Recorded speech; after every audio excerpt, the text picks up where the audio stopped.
Hi, everyone, and welcome to this recorded webinar. Cody and I initially gave this talk during DI's Advocacy Summit 2021 in Houston, Texas, but we wanted to share the love. So thank you so much for tuning in online to check it out. We thought it was a pretty great talk, and we wanted to make sure that everybody got to hear it. So Cody, thanks for joining for the recording. Yeah, thanks so much for having me, Emily. And for those that don't know me, I'm Cody Chomiak, VP of Industry Engagement here at Bandwango. And we put together this series that's really about being a strong leader with your current stakeholders and just thinking about how you can engage some maybe non-traditional stakeholders that you hadn't done before. And we have some really amazing forward-thinking clients that we're going to talk about and profile today. Yeah, thanks so much, Cody. Yeah, thank you. The first thing we always like to say is why Bandwango. I think you could also replace this with really why experiences or why past programs work. But I think it's really about combining, identifying, and curating experiences. People want to travel based on experiences. Experiences are a really fantastic way to move folks around and throughout your destination. And ultimately, our mantra here at Bandwango is to connect communities to local businesses. And we really think of any community as a community that has stakeholders, and local businesses are definitely stakeholders when it comes to tourism organizations and the like. Most importantly, everything that we do needs to be measurable. And, Bandwango is certainly a really powerful tool for bottom funnel metrics as it relates to providing proof of economic development and economic impact, and just measuring how many people you're able to send through the doors of those local businesses. Yeah, and one of the key pieces I talk to clients and prospects a lot about is the power of first-party data.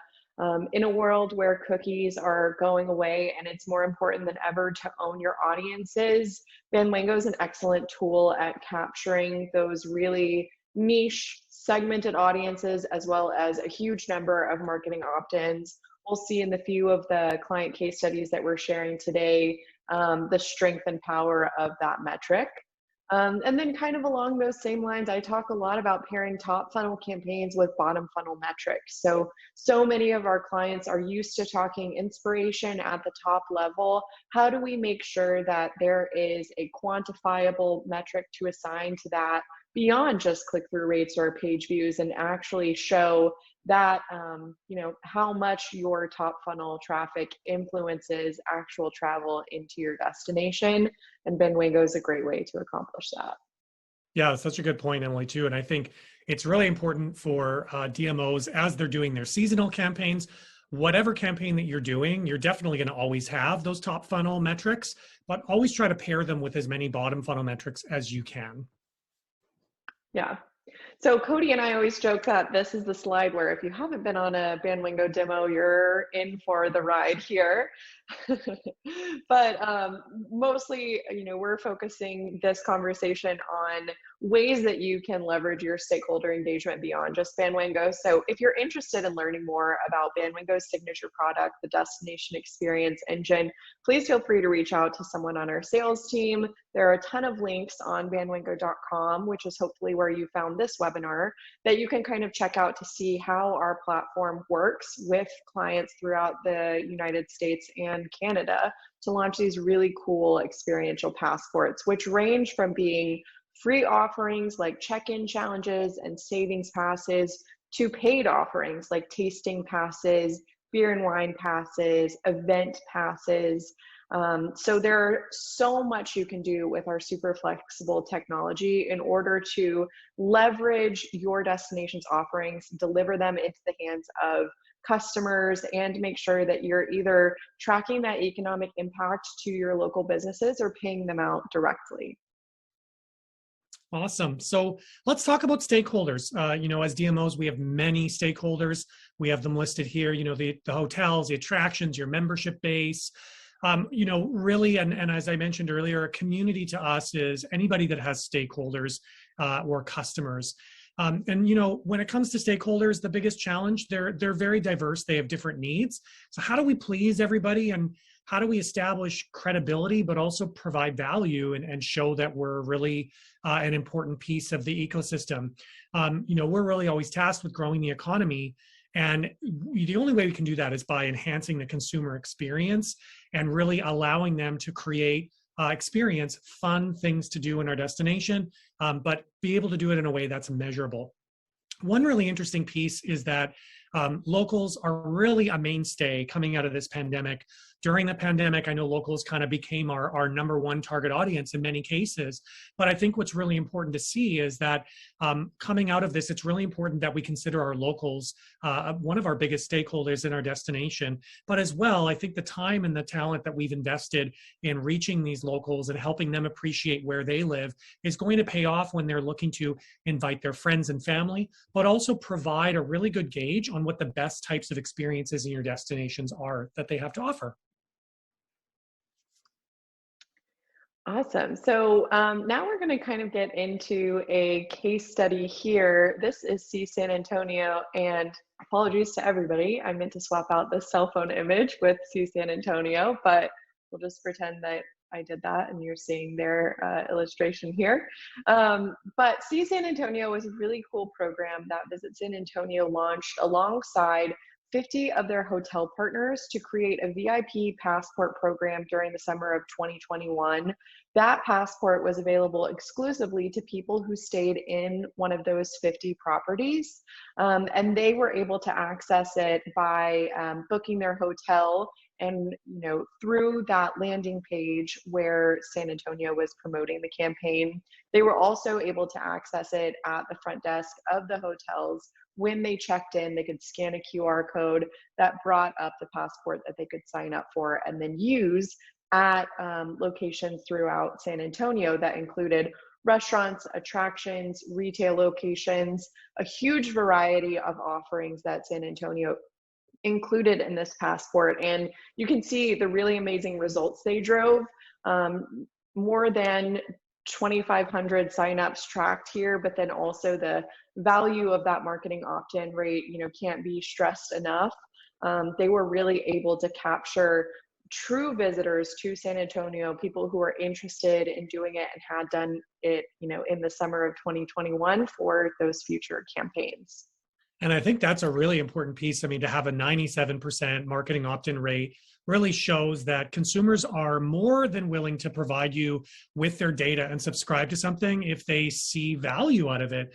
And as DMOs struggle to really vie for kind of that competition in growing their email marketing base and growing their first-party data, I think this is a really, really fantastic opportunity and tool to help DMOs be more successful in that space.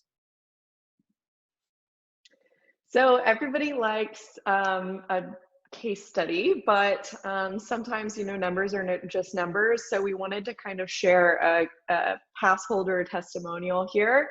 So this is actually order number 1245976, or as I like to call him, Dad. If you're watching this, hi.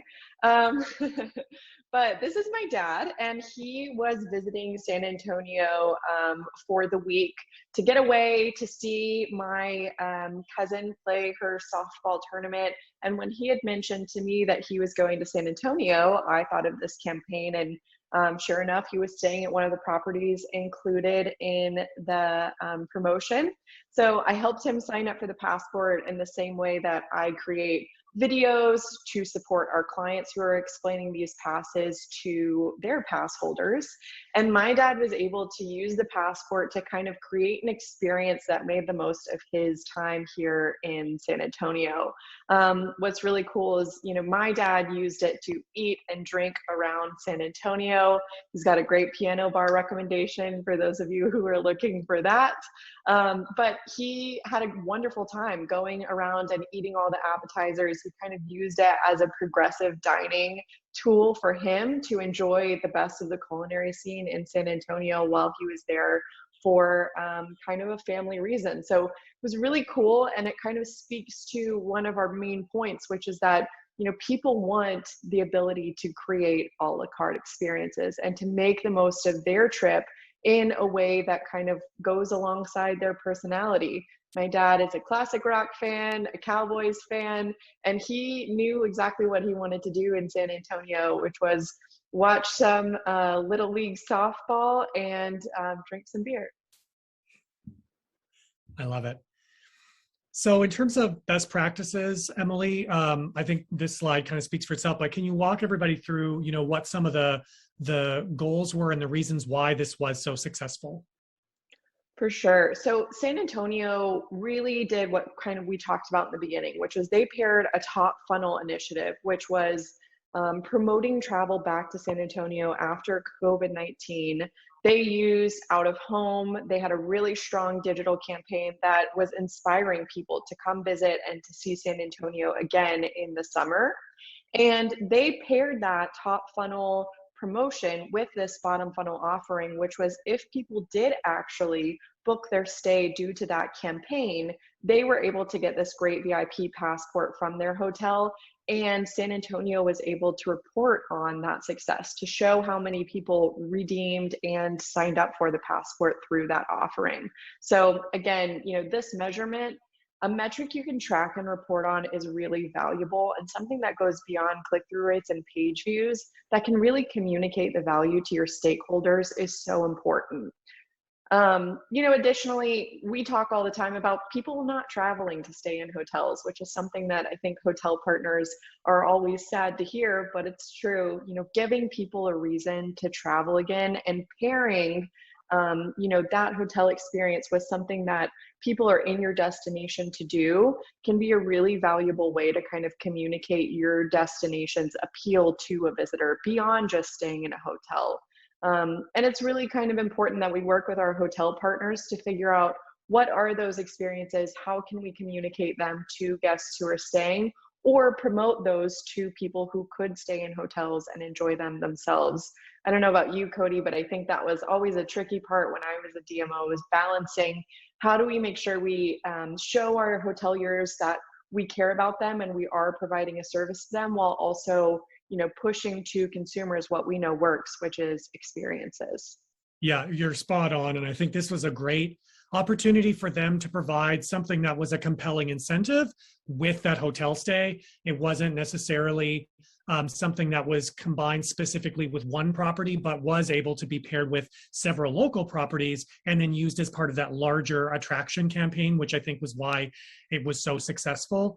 And then as well, they're getting a lot of really great data out of this, that they're also able to show other local businesses some success metrics, not just hotel stays, which I think is a really important piece. Absolutely.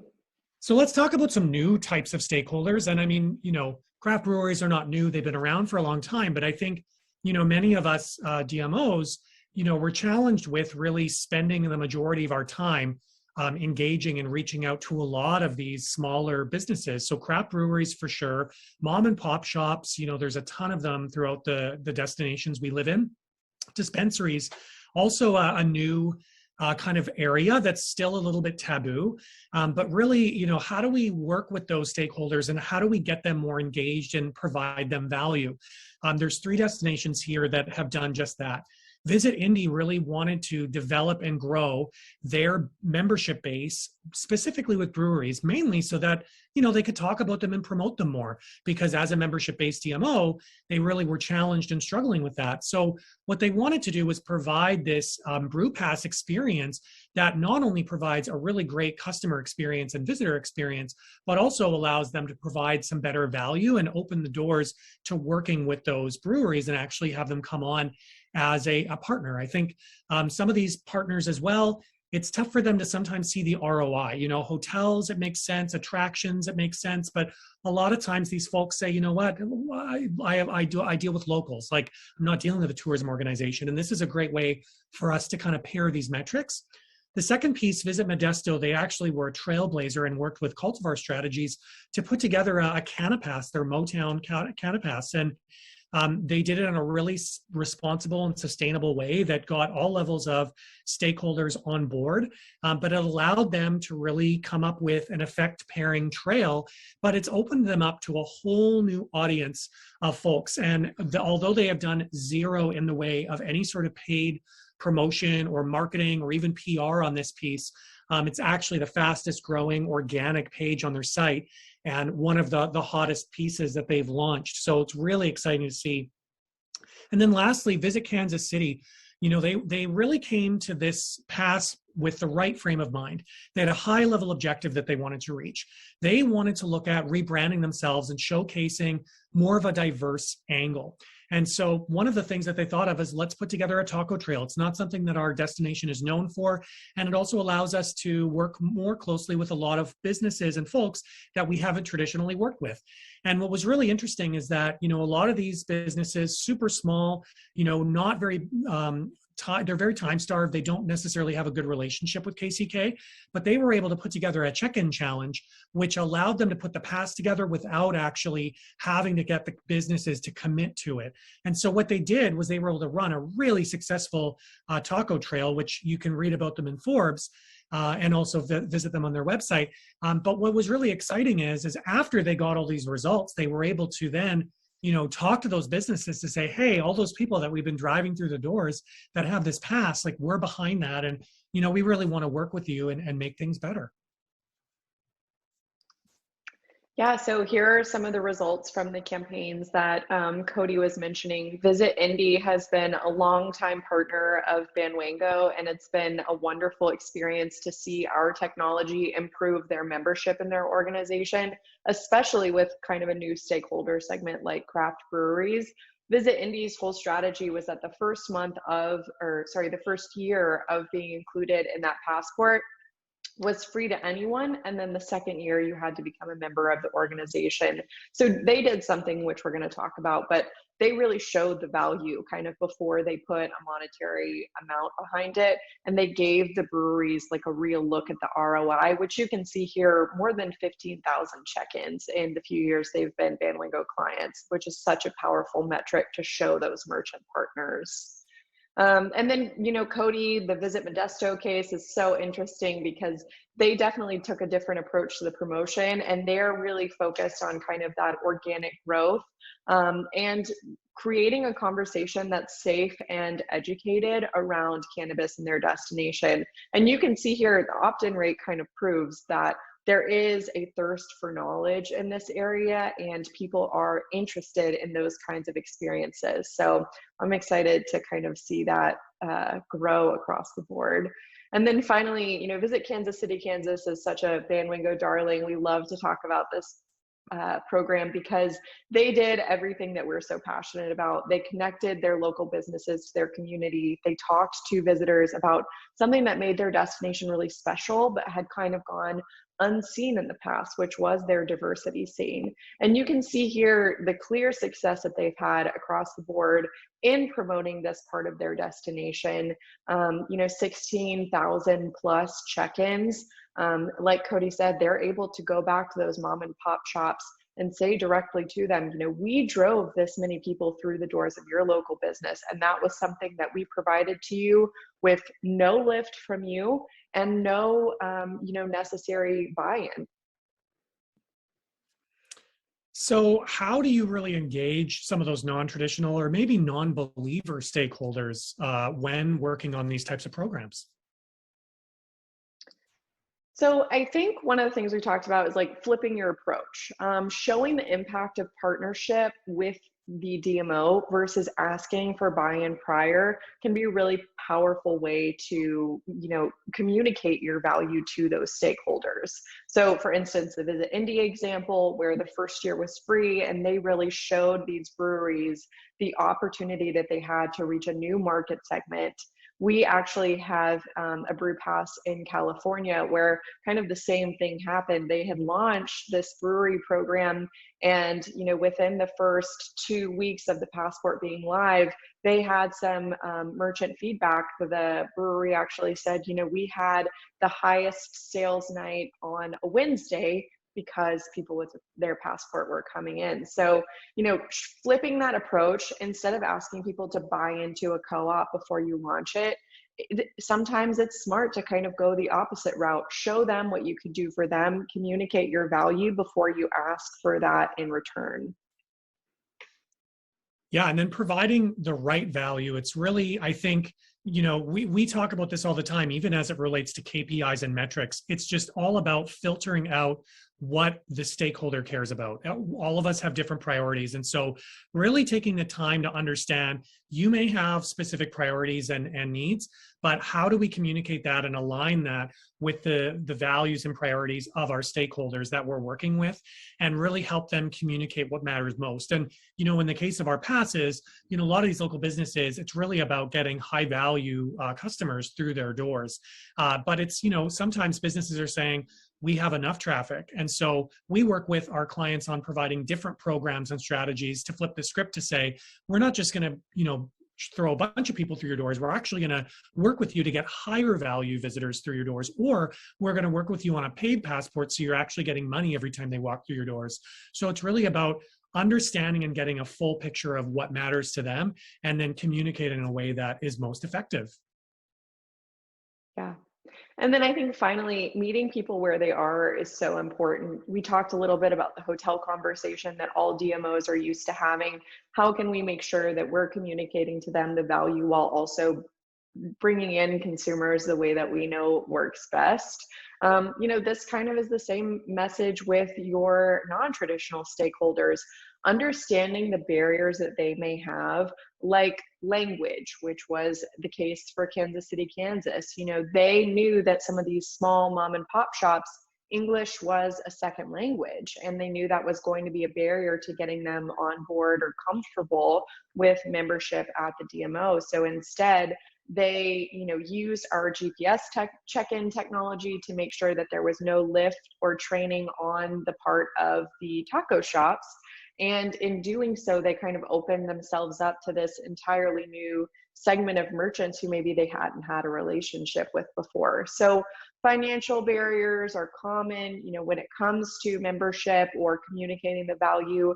That's always a tricky conversation to have, but using some of these tools, like flipping your approach and providing the right value, can help you navigate those barriers when you do discover them. But knowing what they are before you go into those conversations can help you be better equipped to have the kind of discussions that you're going to need to have with some of your stakeholders who you haven't always had a wonderful relationship with. And I think as well, one of the main big reasons why these programs were so successful is they really followed consumer behavior. They made programs that were valuable, fun, and engaging. And I think it's really about understanding your audiences, but creating programs that aren't just, directories of websites, but they really are curated experiences that provide value and engagement. And those are the programs that are going to, win and certainly win the first party data as a result.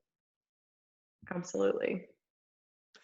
So there's no one on this call. So there maybe aren't any live questions coming in. But what are some questions that we get from clients all the time? I know, one of the questions would be, what types of passes are most successful? Yeah. And I think like you hit the nail on the head just now, Cody, which is the passes that are most successful are those passes that really think about the consumer behavior. What is a popular thing in your destination that few people know about, or they don't have the mode to travel around and do? How can you make sure that you're unveiling those experiences to people and focusing in enough to really make sure that it's easy to market a passport? So the thing that I always encourage people or move them away from is, it's easy to create a dining passport that includes every single restaurant in your destination. And if you're doing it for, the sake of all of your stakeholders being engaged, then that's a great reason to do it. But if you're looking to create kind of a hyper successful program that engages consumers, captures that marketing opt-in, then you're much better served by focusing in on a niche segment like a taco trail or a fried chicken trail, because those things are so easy to promote and they're novel. They get people engaged and invested in their journey of those programs much more effectively than something that's kind of more generic, like just a dining passport would. So don't be afraid to drill down in your destination and figure out where there is kind of a segment that goes unnoticed, but is a really compelling story to tell. And I think another question we get often, Cody, which I'm interested to hear your take on, is about hotels. Like, how do we work with hotels better as destinations? And what's the feedback when, hotels tell destinations that packages don't work? Yeah, I think that's a great point. I mean, certainly I've heard it in my time at Tourism Winnipeg, and the hotels are always putting together, the romance package or the stay and zoo package or whatever, and they always end up coming back to us and say these packages don't really work. The packages that work the most with hotels are things like free parking or thrown in breakfast, or you get a gas gift card. But I think from an experiential standpoint, again, to Emily's previous point, people are not coming to your destination just for a hotel. They're coming to your destination to do, whether it's shopping or take in the attractions or, go out and celebrate. And so what I think works best is when you can create really powerful experiences and then integrate them with your hotel stays. So whether that's done as an actual formal integration through like a partnership with a route res as an example, or whether it's done as something that's more of a soft pairing that's done through your campaign marketing. I think there's a few different ways that our clients have successfully partnered with hotels for specific promotions, but it really sticks to the main principles of creating a compelling experience that people are going to want to do, and then providing them the flexibility to really pick and choose what it is that they want. Do they want to stay at a downtown property or maybe somewhere out by the airport? Do they want to stay at a high-end property or maybe one that's more budget or family friendly? And then, the experiences are very similar. So, that's some of the ways that our clients have worked really successfully with our hotels. We recognize our hotels and love our hotel partners, and, they're here to stay, and we want to definitely help them. But I think this is a way to really connect the dots, but also provide a more fulsome suite of metrics to some of the smaller stakeholders that make up the overall tourism ecosystem in our destinations. Yeah, that was a perfect synopsis. And if anybody is interested in hearing about how Bandwango has seen hotel partnerships work with some of our other clients, there's a blog on our website now that talks about the three kind of most successful pairings that we've seen work well with our technology. Of course, that's not the only way to partner with hotels, but it's a jumping off point to hopefully give you some inspiration. And hopefully that's what you're leaving this video with. So thank you so much for tuning in. And thank you, Cody, for joining me in this re-recording. I wish everybody would have been able to see it in person, but this is just as good. Yes, thanks so much for allowing me on the call today, Emily. And it was super fun, always fun to get a chance to present with you. And we would love to work with any and all of you. So please reach out to either one of us if you have questions, or we have our whole business development team that would love to chat. Yeah. All right. So hopefully you find your way around bandwango.com and some other resources while you're here. Our contact information is on the screen here. We're always happy to talk to you a little bit more about what we do here at Bandwango, or share insight into what clients have done in other partner organizations. So thank you again for tuning in, and we'll see you next time.